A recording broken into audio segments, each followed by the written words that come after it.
맛을 느낄 수 있는 샤인머스켓을 준비해봤는데요.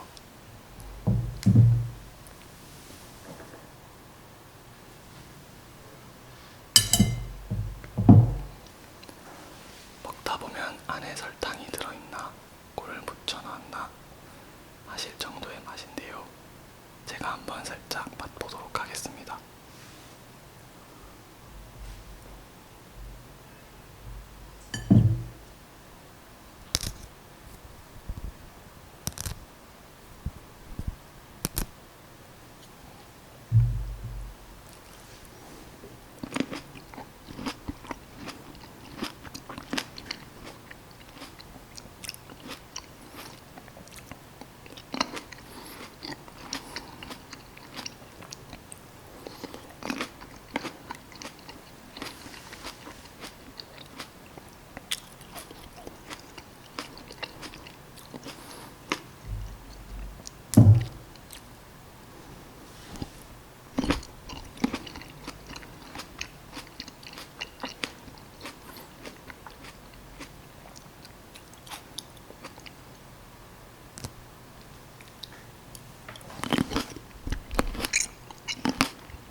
과일 먹으면서 당뇨를 걱정할 정도의 단맛인데요. 요즘 좀 저렴해졌다고 하니 한 번쯤 사서 먹어보셔도 괜찮을 듯 하네요. 그럼 달콤한 목소리로 다음 내용 이어가 보도록 하겠습니다.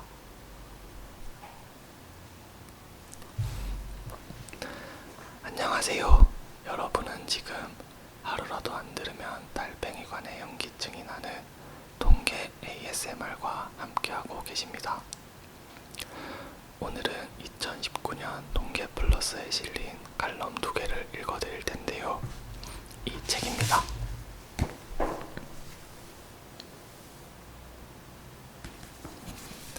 어렵고 딱딱한 이야기지만 편안한 마음으로 들어주시길 바랍니다.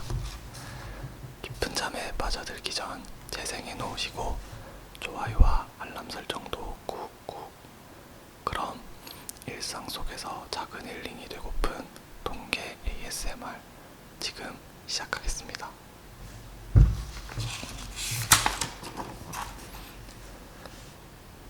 동계청 동계개발원 전영일 원장님이 쓰셨습니다.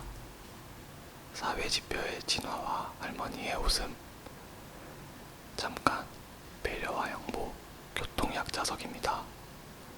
산행을 마치고 오는 지하철에서 자리에 앉으면서 눈에 들어온 경고에 멈칫했다. 그 옆에는 배려해야 할 장애인, 노약자, 임산부, 영유아 동반자를 표현한 그림이 붙어 있었다. 사회적 약자를 위해서 편의를 제공하는 시민들의 따스한 몸짓이다. 나라와 지자체가 협력하여 교통안전이라는 일상에서 사회적 약자를 위해 펴는 정책의 작은 실리이다. 사회와 나라의 변화는 어떻게 볼 수 있을까? 사회 변화의 복잡성과 삶의 다양성을 쉽게 볼 수 있는 들은 없을까? 사회지표, 즉 체계에 기초한 객관적 데이터라는 들이 있다. 예를 들어서 가족과 건강, 소득과 소비, 교통과 여가 등 다양한 생활 영역을 사회지표에 반영할 수 있다. 데이터의 과학적인 분석에 근거한 통계를 통해서 지표가 형성된다. 이러한 사회지표는 국민의 삶의 질을 파악하는 과학적인 증거가 된다.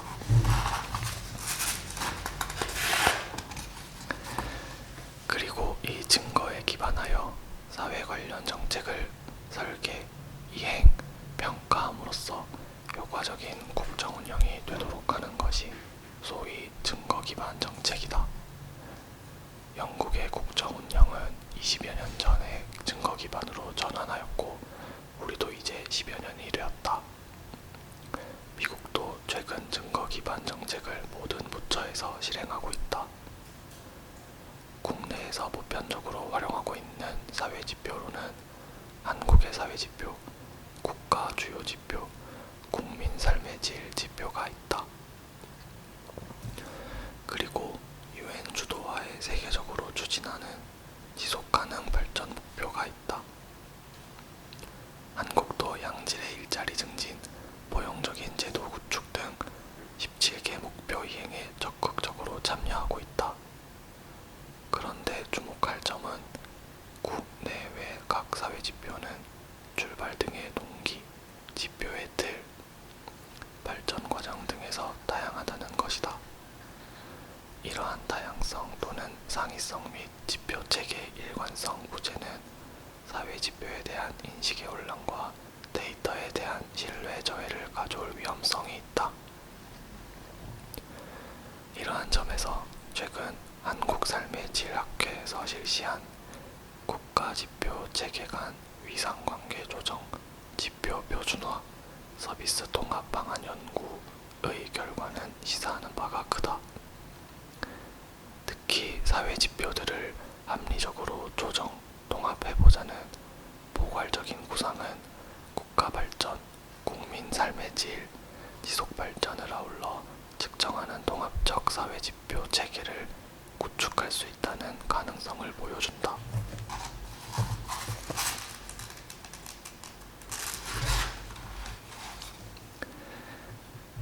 이렇게 통합된 사회지표 체계는 건강한 사회 발전을 위한 증거 기반 정책을 추진하는 데에도 시의적절할 것이다. 사회지표는 진화한다. 사회의 변화로 인해서 객관적인 환경이 변화하기 때문이다. 사회 변화에 대응하는 개인을 측정하는 주관적 지표가 바뀌기 때문이기도 하다. 또한 사회정책적 필요에 따라서 관련 지표가 부재한 경우에는 수요에 대응하는 과학적인 사회지표가 개발되어야 하기 때문이다.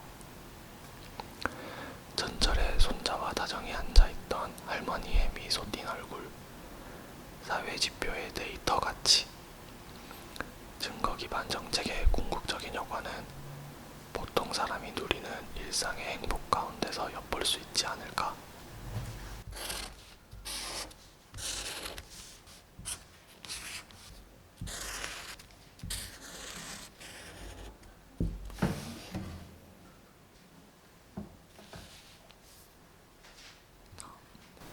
통계청 경제동향 통계심의관 안영준님께서 써주셨습니다. 데이터 홍수 속에서 진짜 의미를 찾는 법. 건강검진을 받으면 장수한다. 학생이 스마트폰을 오래 할수록 성적이 떨어진다. 이러한 문장에 동의한다면 인과관계에 대해 다시 한번 생각해봐야 한다. 인과관계란 두 개의 사실 중 한쪽이 원인이고 다른 한쪽이 결과인 상태를 의미한다.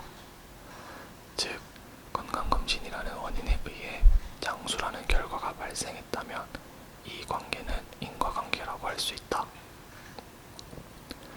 만일 앞에 두 문장이 인과관계가 성립한다면 건강검진만 받으면 건강을 위한 어떠한 노력을 하지 않아도 자연스럽게 장수하게 되거나 학생의 평소 공부량과 무관하게 스마트폰 사용 시간에 따라 성적이 결정된다는 말이 된다. 그러나 이 두 문장은 이러한 논리가 성립되지 않으므로 인과관계가 아니라 상관관계로 보는 것이 자연스러울 것이다. 상관관계란 두 가지의 사실이 서로 관계는 있지만 원인과 결과의 관계에 있지 않은 것을 의미한다. 일반인이 겪는 오류의 상당 부분은 상관관계를 인과관계로 해석하면서 발생한다.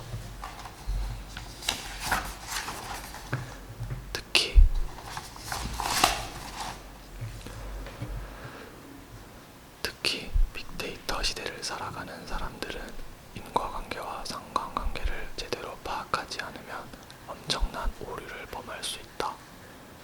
정책을 수립하거나 경제 현상을 설명할 때 상관관계를 인과관계가 있는 것처럼 해석한다면 근거 없는 통설에 힘을 실어주게 되어 잘못된 정책과 정보가 발생할 우려가 있다. 이것이 빅데이터 시대의 데이터 분석 및 결과를 올바르게 해석하는 기술이 더욱 필요한 이유이다. 빅데이터가 일상인 요즘에는 데이터를 이용한 분석이 범람하고 있다. 그러나 데이터 자체가 아니라 이를 어떻게 해석할지에 대한 고민이 필요하다. 2016년 1월 월스트리트 저널에 빅데이터에 숨어있는 편향성, 미 규제 당국이 경고라는 제목의 기사가 실렸다. 미국의 연방거래위원회가 빅데이터를 분석하여 활용하는 기업에 대해 경고의 메시지를 보낸 것이다. 그 기사에 의하면 기업들이 개인의 경제 상황 및 상환 이력과 관계없는 변수를 이용해 신용 위험도 분석을 하고 그 결과를 개인별 신용 위험도 예측에 적용해 거래 여부를 결정한다는 것이다. 상관관계에 의한 분석에 근거해 거래 기회가 박탈될 수 있는 상황을 경고한 것이다.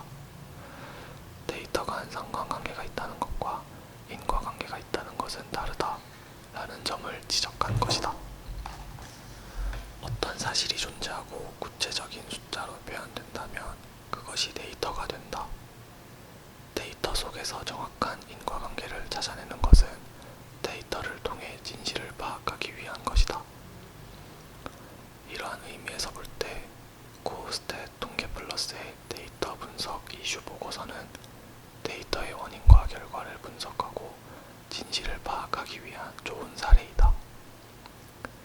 경제와 사회 분야의 각종 데이터를 분석해 변수들 간의 인과관계 여부를 확인하는 것은 우리를 둘러싼 경제, 사회 환경을 정확하게 인식하는 데 도움이 되기 때문이다. 미국의 사상가 랠리 월도 에머스는 얄팍한 사람은 운을 믿지만 강한 사람은 원인과 결과를 믿는다 라고 말했다. 많은 숫자 속에서 원인과 결과를 찾아내는 것, 그것은 데이터 홍수 속에서 진짜 의미를 찾아내기 위한 통계 리터러시의 첫 걸음이다. 오늘 들으셨다시피 데이터 홍수의 시대를 살고 있는 우리들은 그 데이터 홍수 안에서 인과를 찾고 데이터를 어떻게 해석하느냐에 따라 세상을 이렇게도 혹은 다르게도 볼 수 있습니다. 그 안에서 더 나아진 삶을 약속할 수 있길 바라봅니다. 그럼 일상 속 작은 힐링, 통계 ASMR 다음 시간에 뵐게요. 안녕.